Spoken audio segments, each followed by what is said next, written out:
Hello friends, আমার channel the fresh রেসিপিতে আপনাদের সকলকে স্বাগত জানাই।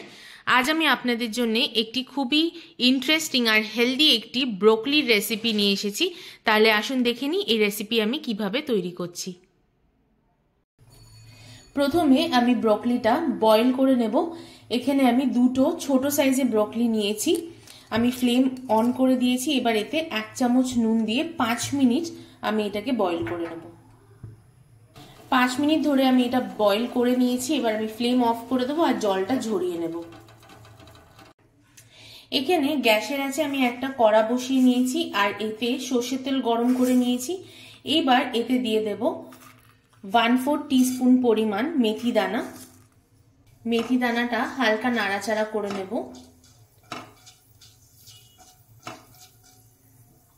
এইবার এতে দিয়ে দেব টমেটো। এখানে আমি দুটো ছোট সাইজের টমেটো এইভাবে করে কেটে নিয়েছি, দিয়ে দেব।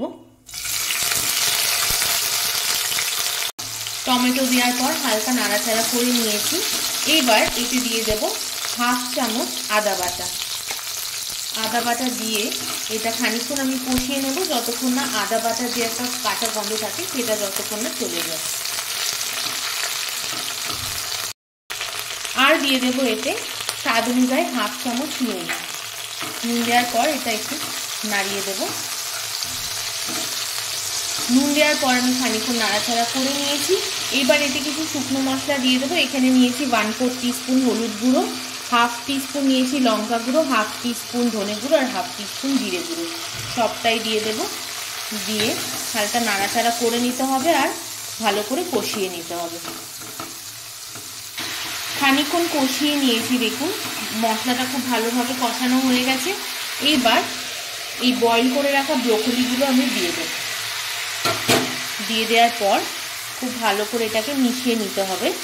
আর লো টু মিডিয়াম ফ্লেমে কিন্তু রেখে ব্রোকলির সাথেও মশলাটা খুব ভালোভাবে কষিয়ে নিতে হবে।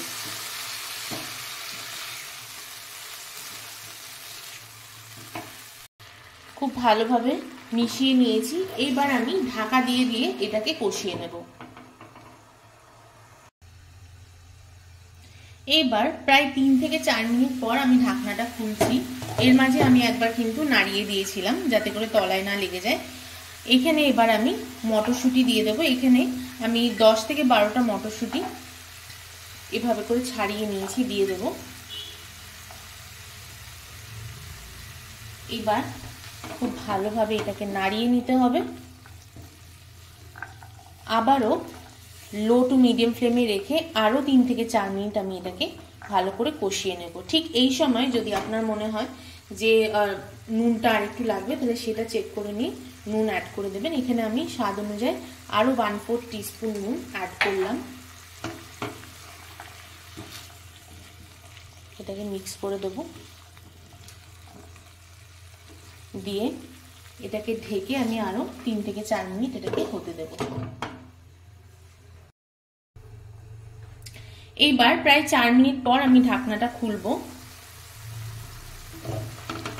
এই 4 মিনিটের মাঝে কিন্তু একবার আমি খুলে নাড়িয়ে দিয়েছিলাম। দেখুন একদম তৈরি হয়ে গেছে আমাদের ব্রোকলি কারি। এইবার আমি এই ফ্লেমটা অফ করে দেব আর এটাকে পরিবেশন করব। দেখুন তৈরি হয়ে গেছে আমাদের ব্রোকলি কারি, একদম রেডি।